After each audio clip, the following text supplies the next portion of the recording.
longest lake of crocodiles here in the past. It's a highly inventive name. And in this lake here, we've got approximately 60 saltwater or estuarine crocodiles. Now, you come, buddy. Okay. Now, what you see here with all these crocodiles living together like this is not something you're ever going to see in the wild. This is not natural, because crocodiles, or the saltwater crocodile anyway, is a highly territorial animal, which means he does not like anyone in his space. In fact, when it comes to saltwater crocodiles, he doesn't like anyone, full stop. So if you're in his space, come on, boy, just not you, come on, quick before you get in trouble. Oh, you're useless, aren't you? Here, you have that one. Good on you. There you go. Listen there.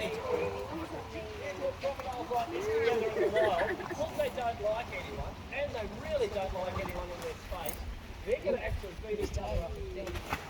So again, this is not something that you're going to see. Yeah, don't put your fingers on All it. these crocodiles together with some semblance of tolerance, because all these crocs were born here at the past. So captive bred, they've lived here their whole lives, and they live together their whole lives. So they don't know any different than living together in this big unit as they do, this lovely big lake. They still have that territorial instinct. It's just a little bit suppressed because of that. There you go, big fella. And there are some big boys that own some turf in here that they don't like anyone else in. So this guy here, find it? Yeah. Look at that new big street fighter, that one. But he owns that alleyway and all the water behind that fantastic stuff there. Look at this, he's the love they have for each other. There you go. So if you see anyone go into his space here, put your camera on him, folks, because he will not allow it. He will build up anyone that gets in his space. Oh, just like that. There's also a big boy called the Loch Ness Monster. Every boy owns this stuff right about here. Might not be here today. Let's try one more time. This thing is yesterday. We might have seen nothing done. Well, that's a shame. It's there he comes. I'll tell you what, if he is there and he finds it, he'll pop his head up soon and we'll see him. He's far bigger than any of these guys on the tracker at the moment. And he's the reason why the crocodiles mainly come up on this side. Because if they swim over this part of the water and he's there, he gives them a beating. He doesn't want anyone in his part of the water. So these guys tolerate each other, but because they're saltwater crocodiles, they still don't like each other. How did we go? We get someone? Oh, good. I mean, sorry about that. Now, let's try to feed someone over this side, right? Had the warning, you've got a second warning.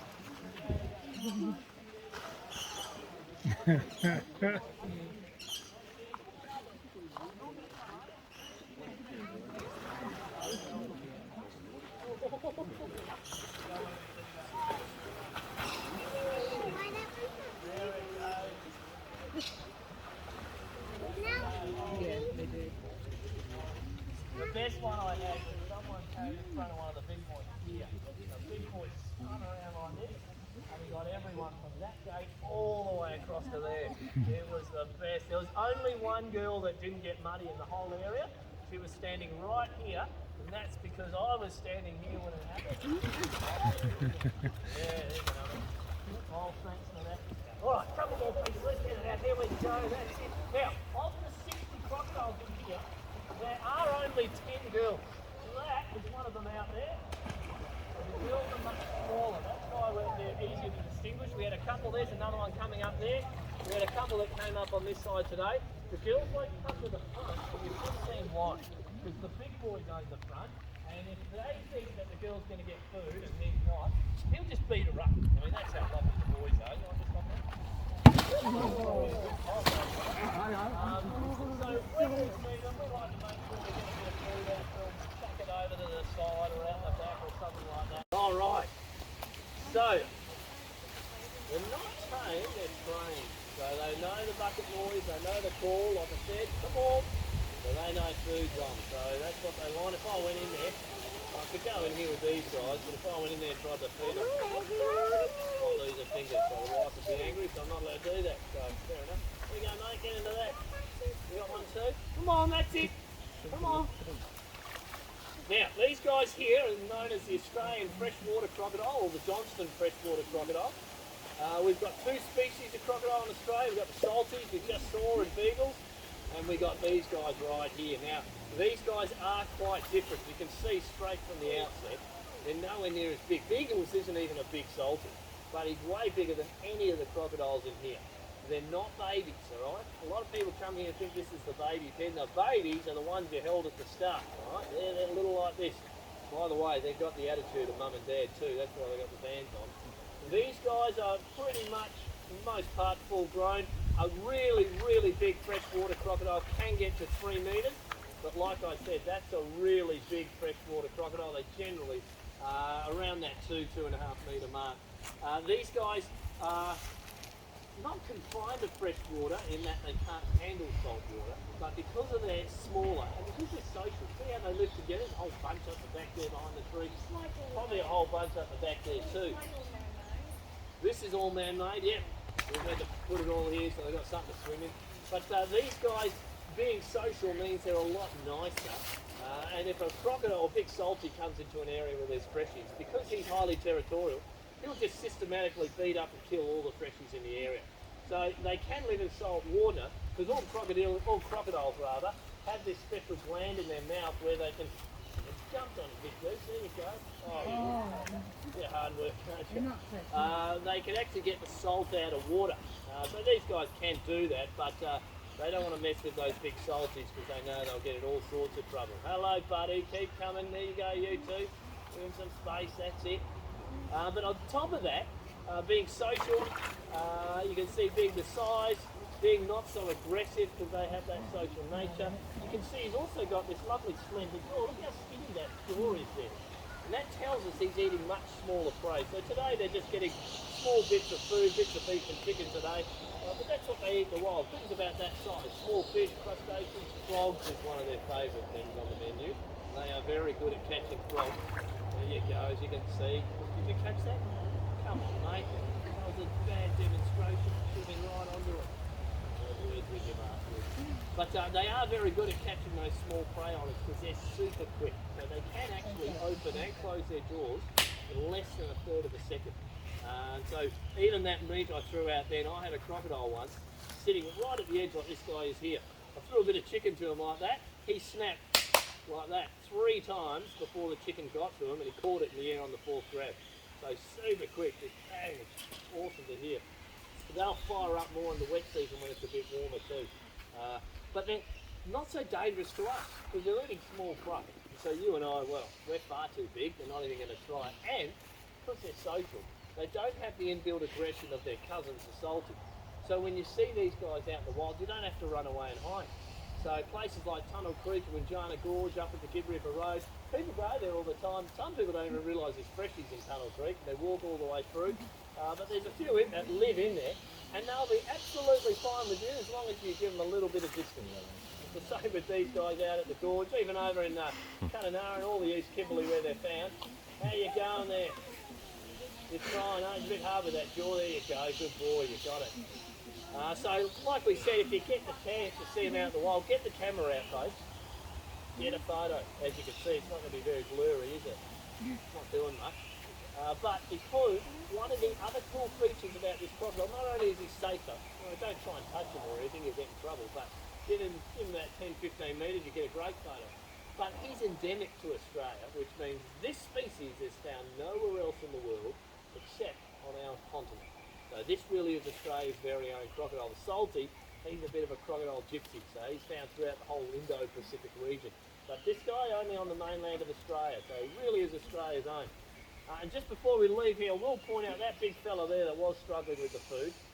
He's one of them. We've got a few more, can't see him today, but a few more that'll have these busted up looking jaws. His bottom jaw, most of it's missing, it doesn't connect at the front.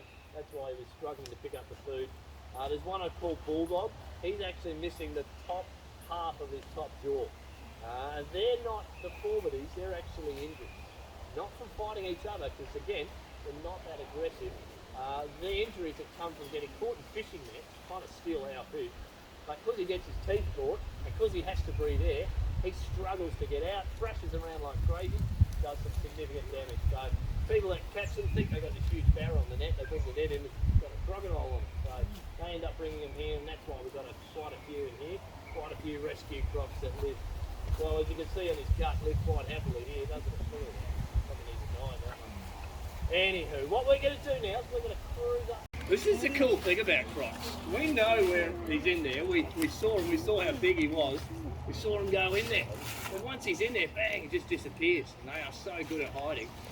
Ambush hunters, and we'll talk more about that later. But let's see if we can demonstrate that territorial nature for you. Let's throw our volunteer in. In you go, buddy. Atta boy. Good man. Hey, you going to come upstairs? Come on. Tell you what, I've got something for you. Come on. There you go, all yours. Good boy, Beagles. So he's not the biggest croc we've got going around, but he's named Beagles because he's come out of Beagle Bay, basically. That was several years ago. We've only had him in this exhibit here for the last probably 2.5 months. So he's actually still learning the drill. The crocs that have been in their pens for a while know you want food, you come to the front, I'll feed you. And they get photographs, famous on Instagram, all that kind of stuff. They love it. He's still learning that drill, but what he's done very quickly, which is exciting for us, come on, up you come, is he's learned, well, this is my area. And so what he's doing already is defending it. And you can see where he was. He was over that side where you guys were. He's gone, you're the closest, I'm going to stand in front of you. But as soon as that float hit the water, what did he do? Out he popped, didn't he? And he knew where it was, spun around and went for it. So again, that's that territorial nature. It's not a feeding response. That's what the call is. Come on, come on. That's what we teach our crocs. You'll hear that, you can come and get food. This is just showing you what happens with these highly reactional animals when you throw something in their space. That's how they react. We'll give them another crack, eh? Come on, buddy. Get in there, you had a crack, eh? Come on. Man, I've still got it. I'm looking at all you guys, aren't you, eh? Send a volunteer again, that was much more exciting. No, good idea, buddy. Now, only the one girl is there. Now, in their territory out in the wild, he may have several females living in his area, but we tend not to put more than one because even the females have that inbuilt aggression. While they don't fight for territory like the males do, the males will kill each other to own their area, the females still don't like each other. And so if we put two girls in here, while he might be happy to accept them as long as they stay out of his way, they wouldn't accept each other, and so they would fight fairly constantly. So that's why we keep them just the one male and one female. And that's the biggest difference between crocs and gators, folks. It's that attitude thing, and you can see that here. I was almost hand feeding those guys. You reckon I'll be cruising up to him and going, here, buddy? No. No way, because you do that. Right, I'll crack at you, won't you, hey? I'll warn you out, have I? Good man. By the way, your chicken's still there if you want it. And, all right, what we're going to do is keep going. We're going to go